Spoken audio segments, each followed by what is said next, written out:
Hey guys, so I figured it is finally time to take a little break from the gym videos and kind of focus on Warhammer. I feel like there's too many videos of me yelling and grunting on YouTube now, so kind of switch it up. But so in this video, I will be showing you how I paint my my bloodletters. It's gonna focus from my Blades of Corn army in Age of Sigmar. You can't really, if I tap it, it's gonna clear a little bit, not really. But you can kind of see I didn't go with the original black and orangish red on the Hellblade. I kind of did like a fire to kind of simulate the Hellblade itself. Now it is a vase of very basic colors. He has like a slight volcano vase. I didn't want to overdo it on Bloodletters just because it's just a normal Bloodletter. But I'm gonna be showing you how I paint these guys. So I'm just gonna get started. I have a little metal tray of all my models.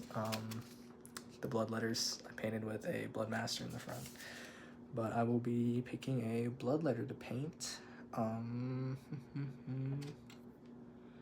This one looks like it'd be a joy to paint, just kind of like the normal kind of holding the sword kind of stance. So I'm gonna just kind of show the paints and colors you guys, well, I will be using, and then kind of organize it by base, technical, shade, layer, contrast, stuff like that. I like to try and use a mix of every type of paint in my projects just to kind of make them stand out a little bit. Because if you only use base colors, you're gonna have a flat model. If you only do layers, you're not gonna have enough coverage. Actually, I'm not gonna do this one because he's really basic and red. I want to find one with the corn symbols on him, so I can kind of make him look cooler. Yeah, I'm gonna find a different one, but I am gonna start painting soon, and then I will have those paints listed. So, but I do hope you guys enjoy this as much as I enjoy it, because I love Warhammer, and I love painting these guys because they're really fun. I'm just looking at my metal tray. I'm like, I got a lot to paint, but it's stress relieving and it's fun. So I'm just gonna get started on it. Okay, so first, you should if you're painting a Bloodletter, I like to paint them the kind of traditional. You have the final result there.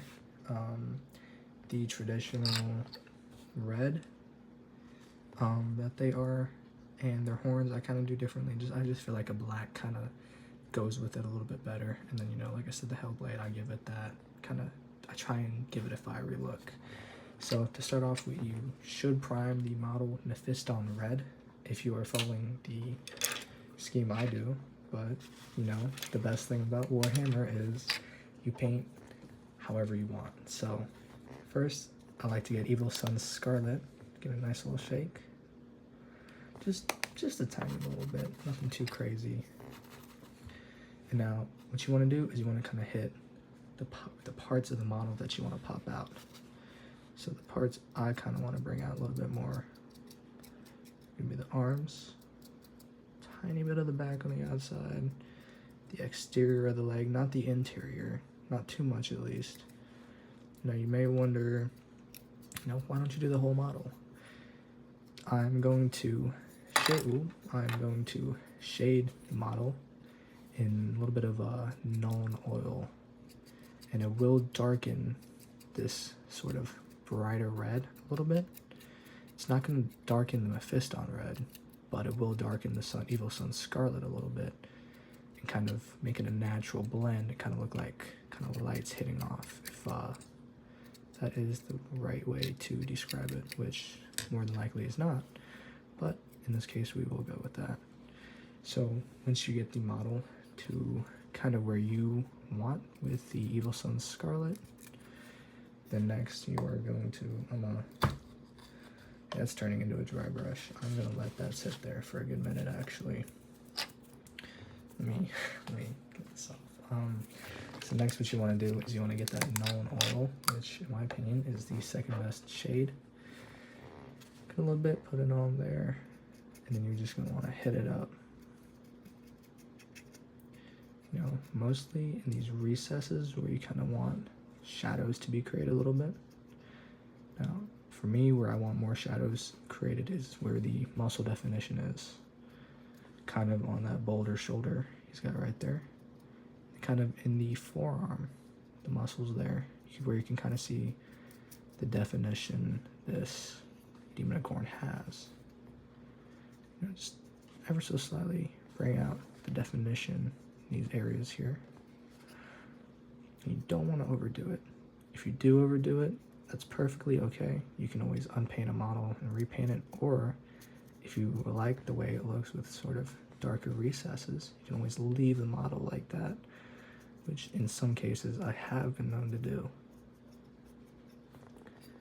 And then now I prefer to not hit the face with Nuln Oil because the face is the one part of this model I do not want to darken.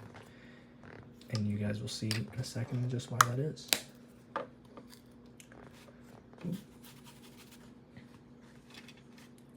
Now I'm not the best at following paint protocols, like taking care of brushes, applying paint, stuff like that. I just do it my own way that I see fit, because this hobby is for you and you alone to enjoy. So next, after the Nuln Oil, I get Fire Dragon Bright, which is a layer. I will ever so gently put it on the eyes like that.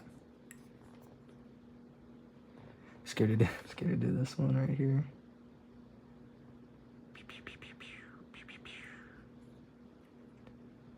Let me redo this one a little bit. I want to kind of give his eyes a kind of glow to them when I paint him. So then, at this point, you're done with these three. Now, say you mess up and you're like, oh my god, his entire face is orange, and you want to go back with the red. I would go back with the Evil Sunz Scarlet over the Mephiston Red. Just because if you did hit it with Evil Sunz Scarlet, then putting Mephiston Red will kind of differentiate. But if you just put brighter on top of the brighter, it will be perfectly okay in my opinion. So the next, once you have those eyes oranged to your taste, I get a bit of gray Seer. And then I will once again do the little dots. Let me bring this a little bit closer. Is it gonna focus? Come on, macro lens, do your job. Let me redo this. There we go. Kind of have it brought out a little. We'll have it brought out a little bit more. So the next, like I said, you're gonna get that gray Seer. You're just gonna do ever so tiny drop.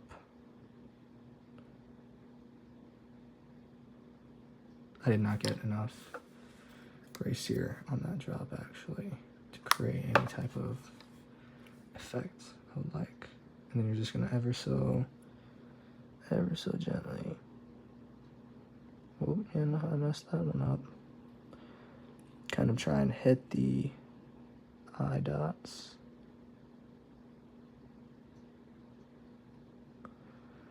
Just like that. And now I will have to go back with Evil Sunz Scarlet and Troll Slayer Orange to fix up my mistakes. But I will do that, and then we will continue on from there. So now I did fix my laxation right there. So next, after doing the eyes there, we are going to get the Phonenician Purple. Do that long tongue that's sticking out. Now, a good rule of thumb for painting is, you know, paint the largest parts of the model first and then work to the finer details.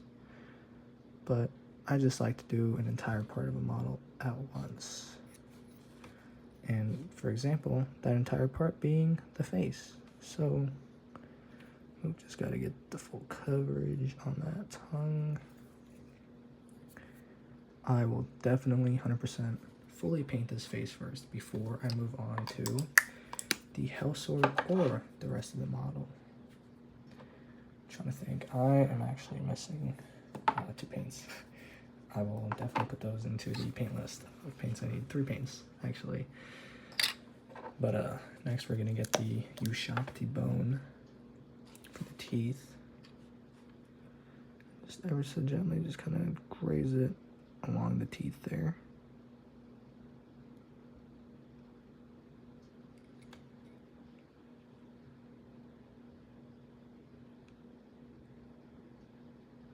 I know some of it got onto the tongue.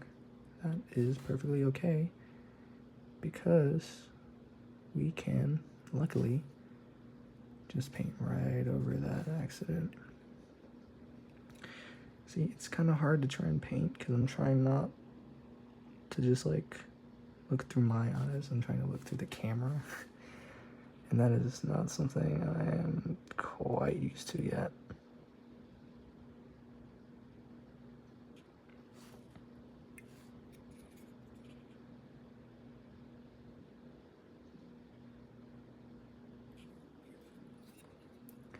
So there we go. That is the face for the Bloodletter. And actually, I'm gonna nitpick and I'm gonna go back with that Phonenician Purple, kind of re-hit that tongue, just on that side where I gently grazed it. Oop, I accidentally got water on it. I didn't fully dry off my model. Oops. I mean my brush. Oops. That is okay. Just gonna redo that in that Phonenician Purple. And now for the tongue, oh, sorry, the teeth, to kind of give them a not so clean look that at least I presume a Bloodletter would have. Get a little bit of Skeleton Horde, just put them down right on those chompers right there. Now, too much Skeleton Horde is perfectly okay. Too little Skeleton Horde is perfectly okay. Every Bloodletter has a different set of hygiene, so no 2 set of teeth should be the same. I mean, they could be the same, but you know, dealer's choice really on that one. So next, let's do it this way. So next up, we will start painting the Hell Sword, and then while we leave it to dry, we will hit certain parts of the model. So you're gonna get your gray Seer base and just kind of smother this Hellblade in the said gray Seer.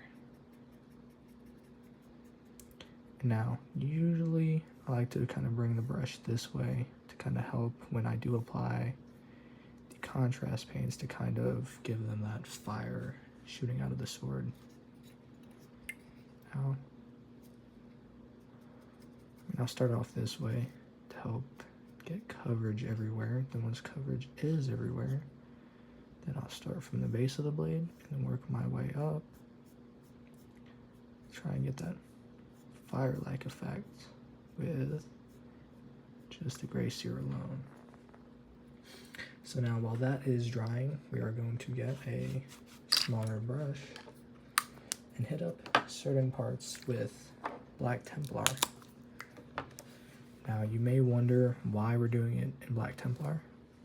Well, the main reason is I just like the way it looks when it's dried, especially over Mephiston Red, because it doesn't fully dry into a black. It's a black with a slight, ever so slight, red hue visible, and it still, at least to me, still gives it a Bloodletter feel. Because I want to have certain parts of the model painted, but I still want to have a red look on every part of him because he is a red demon. Yeah, so the toes, the fingernails, whatever, that doesn't really matter because the base is a volcano base, which is a black. So if you mess up on the feet, that is perfectly okay. You're gonna get some more Black Templar. Kind of throw it down on the nails, just like that. He is gonna get black fingernails because he is feeling a little bit golf today. Just a little bit, not too much. Thankfully the Black Templar did, since it is watery, go underneath. Let me refocus. You guys can see on this somewhat decently old sculpt how it is turning out so far. I am very happy with it. So, you know, Black Templar on these back fins as well. Now, for these back fins, I would suggest heavy Black Templar, but you don't want to do too heavy like that, where it'll smear onto the model. But if it does smear on, it's perfectly okay, because he is a demon. He is not supposed to be pretty. He is supposed to look menacing. When you make a charge in either Age of Sigmar or 40k with a Bloodletter, you want your opponent to be scared. You don't want him to look all pretty, because, well, that's a Slaanesh thing. And we don't like Slaanesh here, because we are Khorne. But you're going to get those back fins, and then after getting those back fins, I like to do the hilt in just a really light Black Templar, like so. Now, once it does dry, like I said, it gives it that slight red hue. So it gives it the look that we hit it with a darker red and then shaded it, even though in reality, I am too lazy to do that. So, Black Templar contrast it is. Oop. Could have been on the blade there, but that's okay. So the hilt is now black. You'll go through and do his fingernails on his right hand, black. Accidentally did hit his knuckles, but that's perfectly okay. I can fix that after the video. And then as well for the horns, we will do Black Templar. Relatively every single thing. This is a really easy, simple painting procedure, which is why I love Bloodletters. You can't mess them up because there's not a whole lot to mess up, you know? It is a curse and a blessing at the same time. So you will just gracefully, ooh, hit my camera again, gracefully go through and give those nice black watery looks to them. And then when they do dry, they do have that red hue that I adore in my Bloodletters. And now you will go through with the other horn, unless you want to do a bit of a Harley Quinn jaded pattern, where only one horn is painted and the other horn is, for some reason, red. If you like to paint your Bloodletters that way, I will not judge.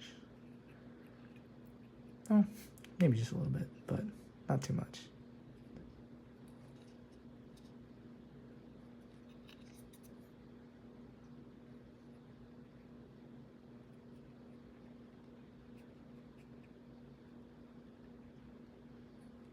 And if you have parts like me where you constantly forget to paint certain parts, like under the horns, that is perfectly okay. I like to think that none of my models are finished. Like a bunch of them are painted, but I like to think that none are finished. So that way, in case anybody sees one of my models and they're like, oh, you forgot something? I didn't forget it. I'm just not done painting it yet. So next, we will move on to the blade again, since that gray Seer has thankfully dried. We will use Iyanden Yellow. Iyanden, I believe that is what it's called. And now this is in heavy amounts to give that fire look I love. So we're gonna put, oh no, way more than that. You want to smother this Hellblade in Iyanden Yellow. But that does not feel like enough yellow to me. At least maybe to you guys it might, but not to me.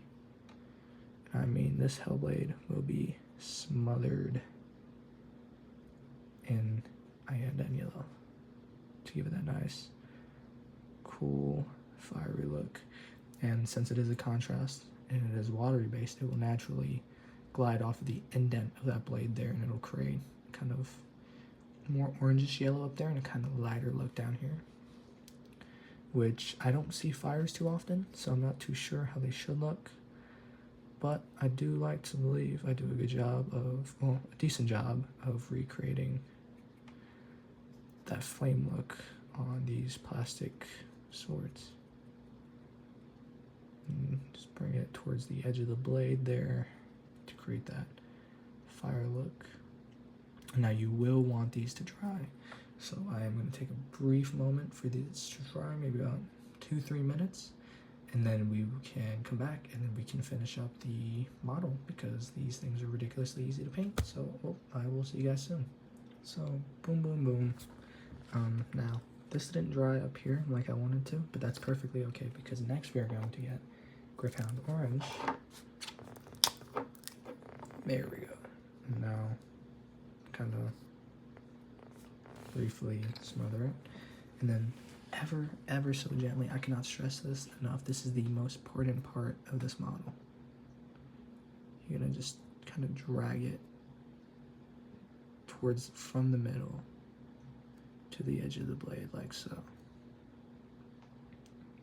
Just like that. Whoop. And then do it the same on the other side. Now, at the edge of the blade, I would suggest kind of dragging it through the middle to create a sort of triangle. And then, well, that is that side. Do the same here as well. And this is my least favorite part because I am so afraid to mess up here. Because if you mess up here, then you pretty much have to go back with the Iyanden Yellow and Seer, and you pretty much just have to redo that whole blade. And as much as I enjoy painting, I never ever want to redo something I just painted like this. And that is exactly what I'm talking about. But that will hopefully dry perfectly fine and still give it that fire effect. Hopefully, because I am too lazy to go back and do that. I painted up I believe 4 bloodletters today, and I do not want to go back and fix a mistake. So whoops, that was a bit too loud. Trying to keep this a little bit quiet. So for one of the final steps, we will get Retributor Gold. Just kind of boink a little bit. And now we're going to hit the pommel of the blade with that Retributor. Both sides now, both sides.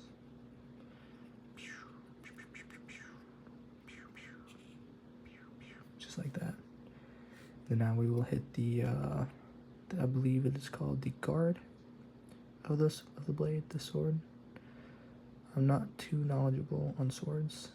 I do have a bastard sword that I got from a Renaissance fair, but I'm, like I said, not too knowledgeable on swords. So then we're gonna give that hilt nice little golden glow that I desire, because I want some gold on my bloodletters. I feel like I can't really flaunt angry killy demons if they don't have gold on them. And as cool as it is to have a cold steel look, I believe that the gold does suit the bloodletters ultimately well. And then now for, you see that corn logo on his right thigh. I do all of those in gold. Some people may prefer to do it as just normal red skin. Just kind of like raise the skin up a little bit as if it was burned into the bloodletter skin. But I like to do a gold just because I feel like it adds a little bit more character to the model, like so. See him, and now he has a little bit of gold on his thigh to bedazzle him.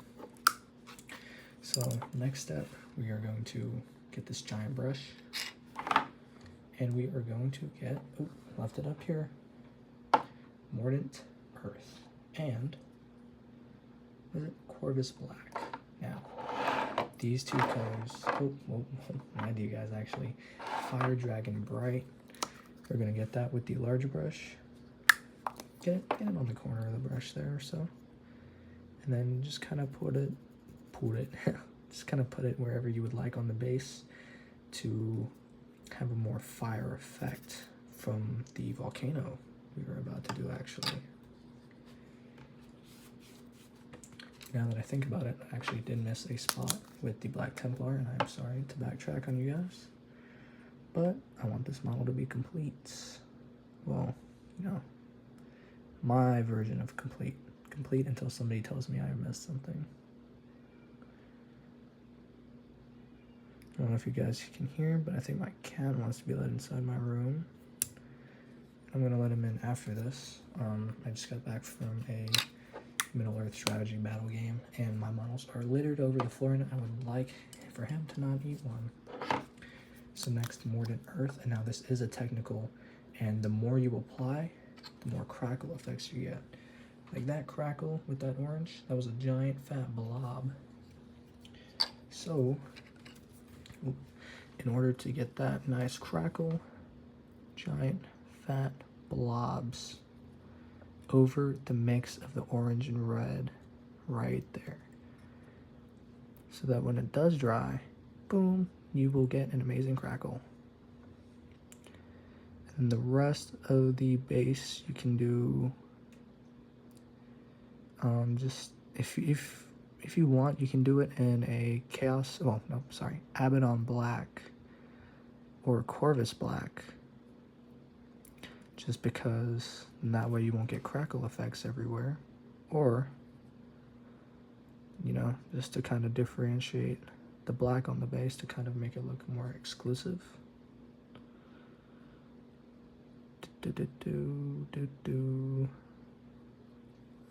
Like so, and then I'm gonna get a couple of fat blobs again, drop it there, and then drop another fat blob right there, just like so. Now there's too much enough to go in my paint bottle.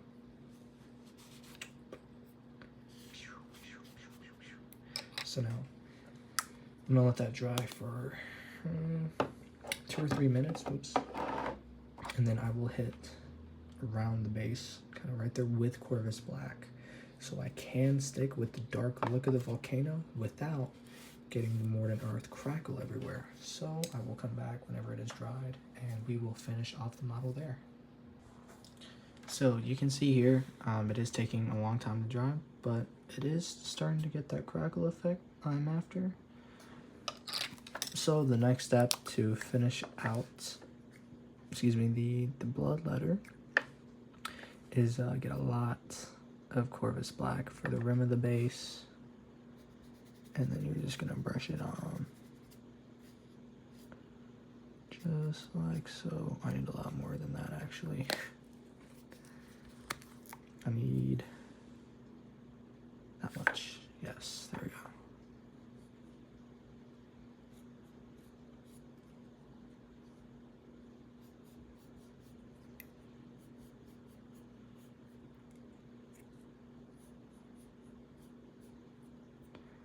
Then I will just keep brushing like so, and as it dries, it'll create smoother layers, and slowly, ever so slowly, get rid of those brush marks as I keep brushing, as it keeps drying. Hopefully it's done it that way, at least for the other Bloodletters. So now, if you don't get full coverage on this, it is okay, because it is a volcano base, so if some red shines through, that's perfectly good. But I will leave the rest of the volcano base to dry. But you guys get the idea, and that is how I paint my Bloodletters for my Blades of Corn army. I'm really happy with them. They're really simple, but they look really nice in my opinion. I hope you guys enjoy. If you guys would like painting tutorials of something else, or just like to see my current army, just let me know. And you guys take it easy. Bye.